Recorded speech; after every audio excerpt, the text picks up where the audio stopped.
안녕하십니까. 데이터와 정책으로 시장을 꿰뚫어보는 나 혼자 부동산입니다. 구독자 여러분, 드디어 올 것이 왔는데요. 4년 만에 양도소득세 중과제도가 다시 부활했습니다. 5월 9일 오후 6시 토지거래 허가 신청분까지가 딱 예외 적용의 마지노선이었는데요.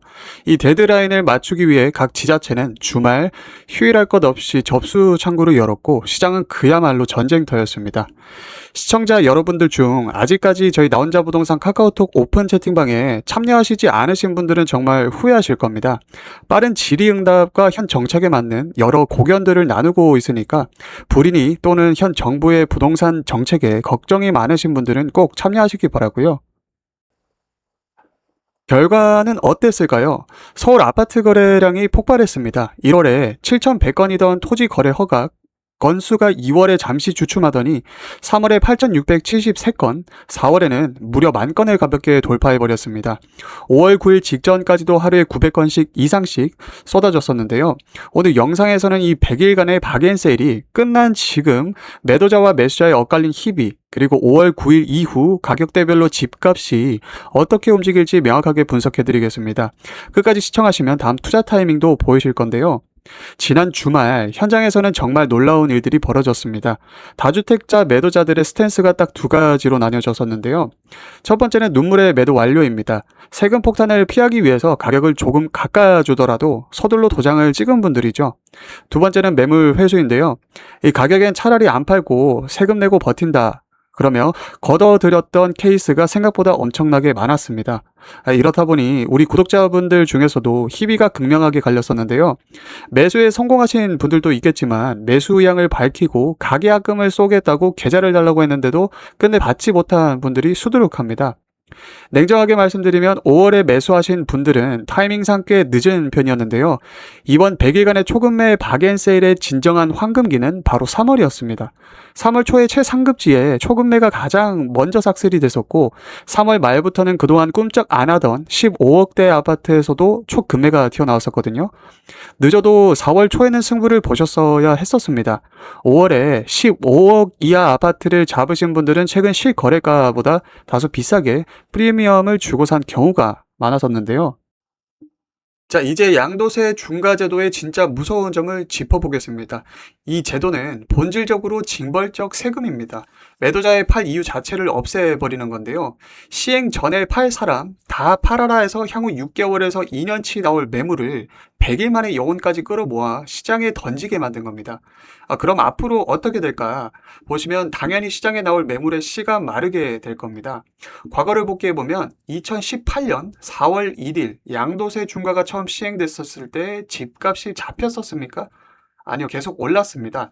논란 정부가 9월 13일 대책, 그리고 12월 16일 대책, 7월 10일 대책을 연달아 내놓으면서 종부세를 세 차례나 끌어올렸지만 시장은 비웃듯이 폭등했었는데요.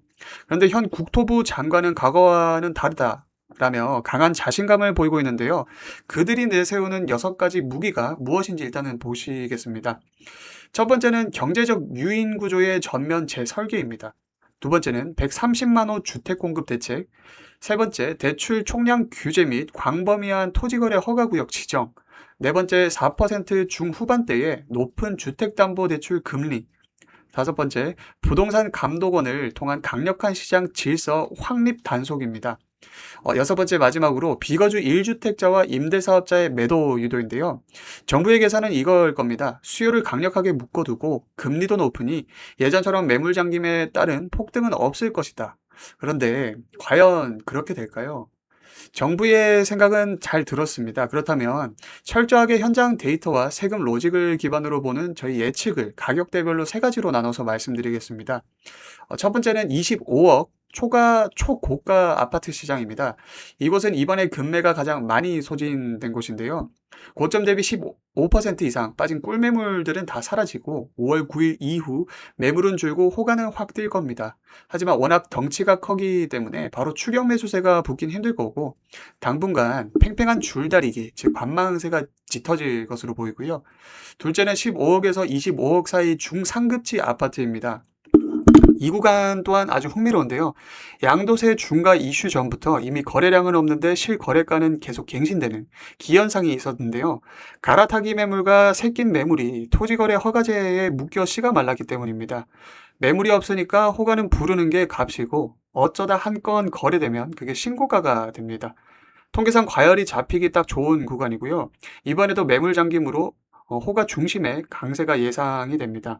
세 번째는 가장 중요한 15억 이하 아파트인데요. 여기 집중을 하셔야 되는데 15억 이하 시장은 대출 등의 이유로 실수요가 탄탄하게 받쳐주는 그런 곳입니다. 금매가 소진된 이후에도 수요가 꾸준하게 유입되면서 실거래가가 스멀스멀 올라가는 그런 흐름이 보이는데 새낀 매물까지 줄어들면 상승세는 더 뚜렷해질 겁니다. 시차를 두고 이 구간에서 가장 먼저 통계상 과열 신호가 켜질 확률이 높고요. 만약 제 예상대로 15억 이하 아파트를 중심으로 상승세가 지속되어서 정부의 데이터에 시장 과열이 잡히면 어떻게 될까? 과거의 패턴을 보면 정부는 초기에 선제 대응을 하기보다 불길이 꽤 번진 후에야 뒤늦게 강력한 카드를 꺼내드는데요. 다음 타자는 보유세 폭탄 수준의 강화나 양도세 추가 개편 같은 초강력 세금 대책이 될 가능성이 굉장히 높습니다. 이렇게 양도세 중과 부활, 이것은 단순한 세금 제도의 부활이 아니라 시장의 룰이 완전히 바뀌고 있다는 걸 의미하는데요. 호가가 오른다고 조급해 하시지 마시고 세금 최적화와 정확한 수급 데이터를 바탕으로 다음 스텝을 준비하셔야 할 때입니다. 오늘 분석이 도움이 되셨다면 구독과 좋아요, 알림 설정 꼭 부탁드리고요. 흔들리지 않는 멘탈과 정확한 데이터로 여러분의 성공하는 그런 투자를 돕겠습니다. 지금까지 나 혼자 부동산이었습니다. 감사합니다.